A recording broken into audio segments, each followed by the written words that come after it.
गरीब की ठंडी बर्फ। गरीब राहुल लंगड़ा था, जिस वजह से वो कोई काम करने में सक्षम नहीं था। इसलिए गरीब राहुल ठंडी बर्फ बेचने का काम किया करता था। वो अपने छोटे से घर में बीवी नताशा और 7 साल की बेटी अंजलि के साथ रहा करता था। बर्फ बेचकर वो अपने घर की आर्थिक स्थिति चलाया करता था। ऐसे ही एक रात वो बर्फ बेचकर घर आता है, जहां उसकी बीवी उससे कहती है, आज फिर अंजलि पनीर सब्जी खाने की जिद कर रही थी। कह रही थी कि उसे दाल चावल नहीं खाने। तुमने क्या कहा फिर? क्या करती, उसने मुझे इतना परेशान कर दिया था कि मुझे उसे डांटना पड़ा। रोते रोते सो गई है, खाना भी नहीं खाया उसने।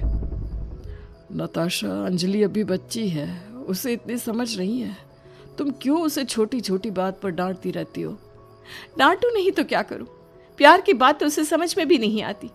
अब उसे कौन समझाए कि हम गरीब हैं, जैसे तैसे करके बर्फ बेचकर घर चला रहे हैं।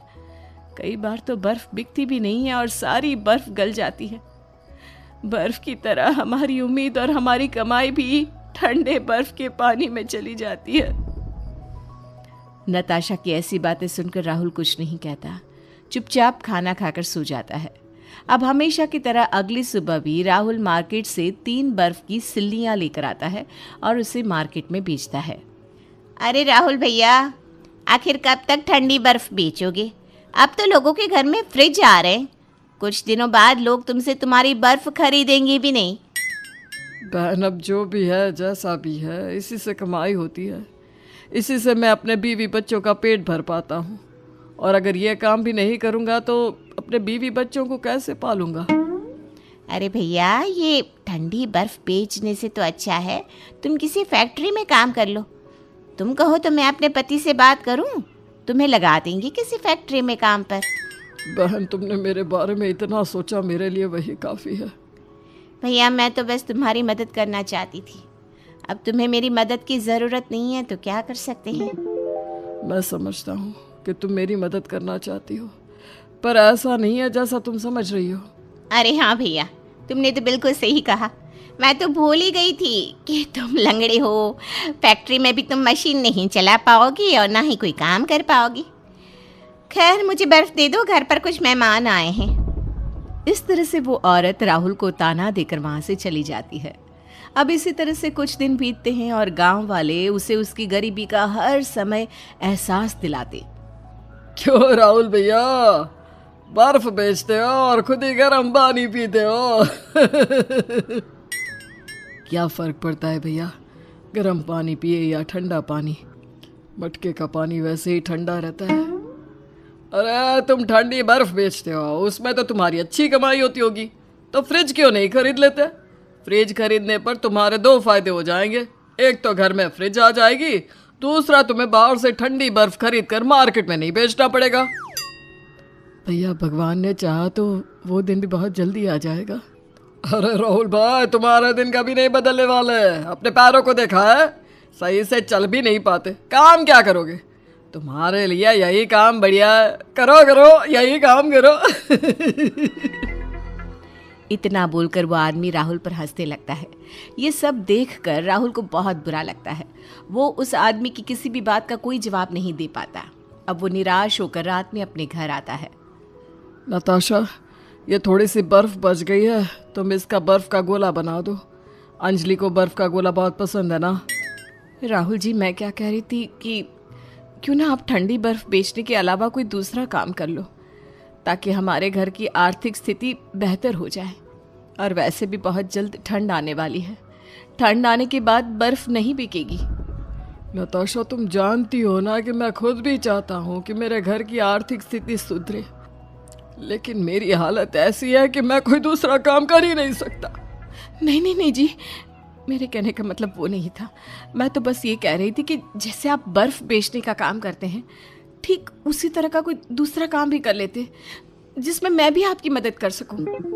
नताशा राहुल से बात करते हुए अंजलि के लिए बर्फ का गोला बनाती है। अंजलि बर्फ का गोला देखकर बहुत खुश होती है और अपने पिता से कहती है, पापा, आप बर्फ क्यों बेचते हो? कोई दूसरा काम क्यों नहीं करते?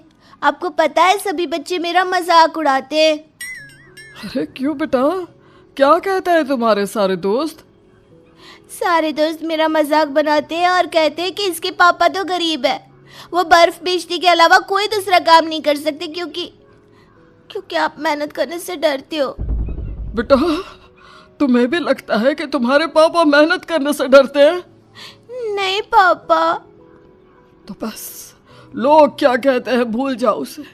और आज तुम्हारे पापा तुमसे वादा करते हैं कि आने वाले कुछ दिनों बाद जो इंसान तुम्हारा मजाक बना रहा है ना, वो तुम्हारे साथ रहना चाहेगा। पर पापा, वो दिन कब आएगा?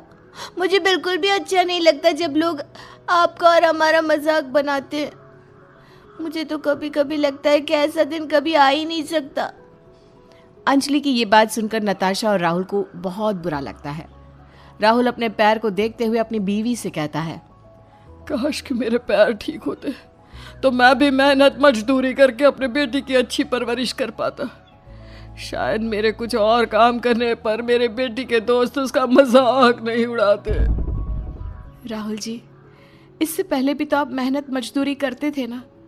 क्या हुआ अगर आज आप लाचार हैं और ठंडी बर्फ बेच रहे हैं? एक दिन आएगा जब हमारी आर्थिक स्थिति भी ठीक हो जाएगी और तब उन सभी के मुंह पर ताला लगेगा जो अभी हमारा मजाक बना रहे हैं। नताशा राहुल को दिलासा तो देती है, पर राहुल के दिलो दिमाग में सिर्फ अंजलि की बातें घूम रही थी और उन सभी गांव वालों का चेहरा जो राहुल के सामने आ रहा था, जो उसकी गरीबी का मजाक बनाते थे और उसके काम का भी।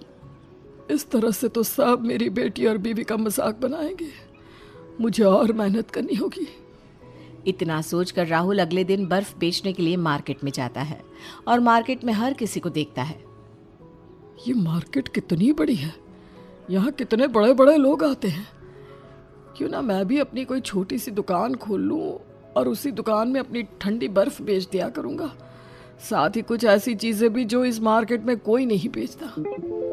इस तरह से राहुल अपनी खुद की दुकान खोलने की सोचता है। घर आकर राहुल सारी बात अपनी बीवी को बताता है, जिस पर नताशा उससे कहती है, ये तो आपने बहुत अच्छा सोचा है, मैं इसमें आपके साथ हूँ। मेरे कुछ गहने रखे हैं, आप उन्हें बेचकर कोई छोटी सी दुकान किराए पर ले लीजिए।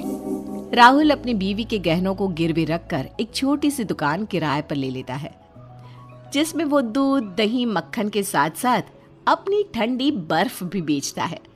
समय के साथ उसकी अच्छी कमाई होने लगी थी, क्योंकि उस पूरे मार्केट में राहुल की इकलौती दुकान थी जहां ठंडी बर्फ और दूध से बनी चीजें बिकती थी। बहुत जल्द वो अपनी किराए की खुद की दुकान खरीद लेता है और इस तरह समय के साथ राहुल की आर्थिक व्यवस्था भी पहले से बेहतर हो जाती है। कहानी की सीख: इंसान की कीमत उसके हालात नहीं, उसके दिल की सच्चाई तय करती है। जो व्यक्ति मुश्किलों में भी ईमानदारी, मेहनत और सब्र नहीं छोड़ता, वही सच्चे अर्थों में अमीर होता है। छोटी सी नेकी भी किसी की जिंदगी में बड़ी ठंडक और सुकून ला सकती है।